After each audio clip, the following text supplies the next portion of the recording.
Sa tingin nyo ba, yung mga pinaglalaban ng Moro Fighters, nakamit na ba natin hanggang ngayon? Ganito yun. Kung ang minimikit natin, hindi pa natin nakuha. Hindi pa natin nakuha. Hindi pa. Pero naisipan ng gobyerno para nahinto na rin ang kuwan, ang paglaban. Kawawa ang mga civilians. Marami na ang mga namatay. Marami na ang iba ang lugar nakapunta sa mga Malaysia, ganyan. Na naisipan nila nagawa ng kuwan, paraan para nag-negotiate para mahinto na yun ang tinatawag na peace agreement. Ano ba ang isa sa mga gustong makamit ng mga Moro Fighters? Kapayapaan ba lang? Or fair treatment? Ang gusto ng mga Moro Fighters, yung tatlo ang kinukuha nila, yung para sa lugar nila, para sa religion nila, at saka yung pagkataon nila. Yan ang kuha nila. So para sa iyo lang, hindi pa talaga natin siya nakakamit? Hindi pa nakuha kasi hindi pa tayo nabigyan ng kalayaan. Kasi ang goal is freedom. Nawala pa. Nabigyan lang tayo ng peace agreement. Yung nakaupo na si Miss Suarez, pero hindi pa rin nabigyan ng kalayaan. Hindi pa rin nabigyan ng freedom. Dahil hanggang ngayon nakakagulo pa rin. Oo. Kaya, pero mas maganda-ganda na kaysa dati yung walang hinto ang pagbigera, walang pagkain, hindi na makapagnegosyo, na ang mga tao hindi na alam kung saan na lugar mapunta. Kasi ang hinahanap ng tao kabuhayan, di ba? Mapunta na sa mga ibang lugar doon sa Malaysia dahil sa paghanap ng pagkain. Sa mga anak nila, hindi na makaaral. Dahil dito sa Kuwang, sa peace agreement, nakaaral ng mga bata, marami ang nakatrabaho.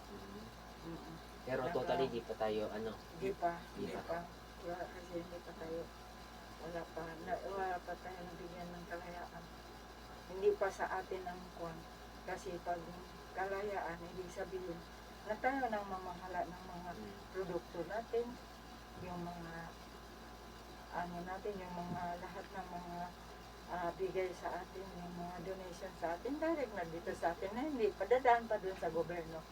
Na kunti lang ang mapunta dito sa atin. Okay. Ito na yung pinaka-last na question ko sa inyo lang. Second to the last. Kung makakausap mo ngayon yung mga commander na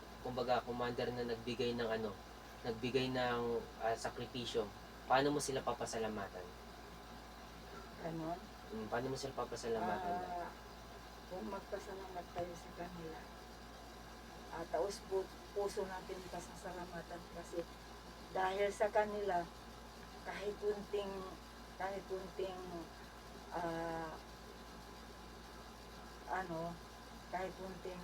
kalayaan meron na. Oo.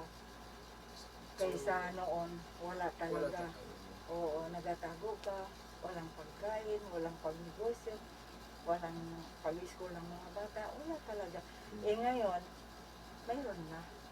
Makaaral ng mga bata, makaupo na, kung halimbawa ang mga bata nakatapos ng pag-aaral, makatrabaho na sila.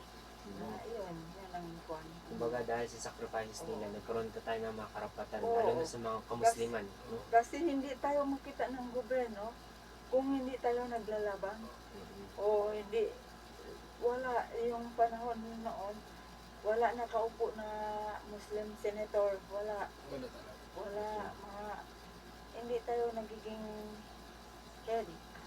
So, ibig sabihin yung panahon na yun, mas binanggit mo, kinuwento mo sa amin. Talaga.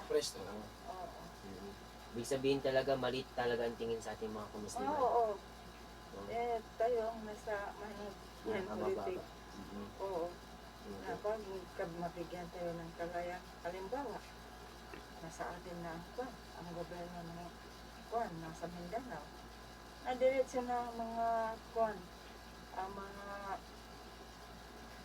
ibang bansa magtulong, katulad ng mga Japan, mga Chinese. mga American, magtulong dito sa atin, magpagawa ng roads and railways natin. Mapagawa ng kuan, tutulong ang mga Hapon, tutulong ang mga Amerikano na gumanda na ang kuan natin, ang lugar natin. Na papunta na dito ang mga tourist. Ngayon lang, kung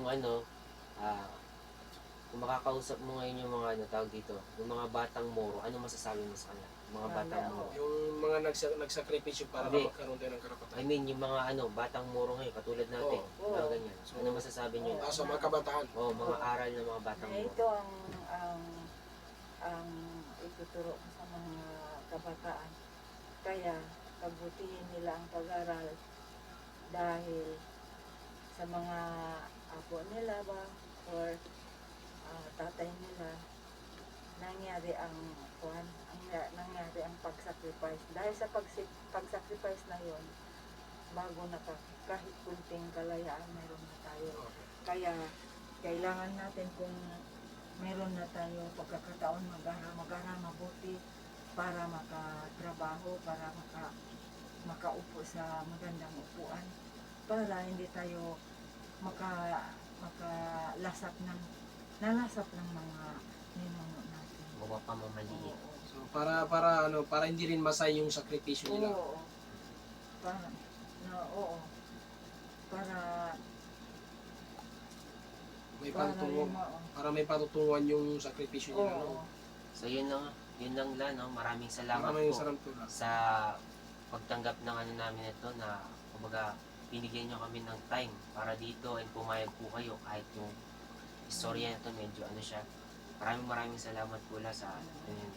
Kasi kailangan din malaman yung mga kabataan para ingatan nyo ang education. Para yan sa future nyo rin.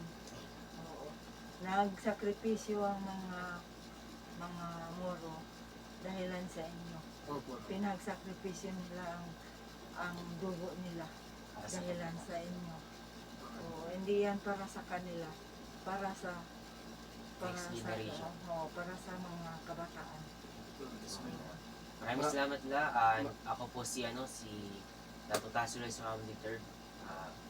Kasi maraming salamat Lola. Ako rin si Munib Gumer Jr. Maraming salamat dahil pinahintulutan mo kami para masagot yung gusto namin malaman sa aming topic. Dahil ang topic namin ay maraming hindi nagsabi dahil hindi nila matanggap sarili na kung gaano talaga kasakit. Kaya hindi nila kayang sagutin. Pero nagpapasalamat kami Lola dahil kahit paano, kahit alam nyo hindi nyo kayang, dahil kahit masaklap na pangyari, sinagot nyo. So maraming salamat po Lola. Maraming salamat po. Naman na.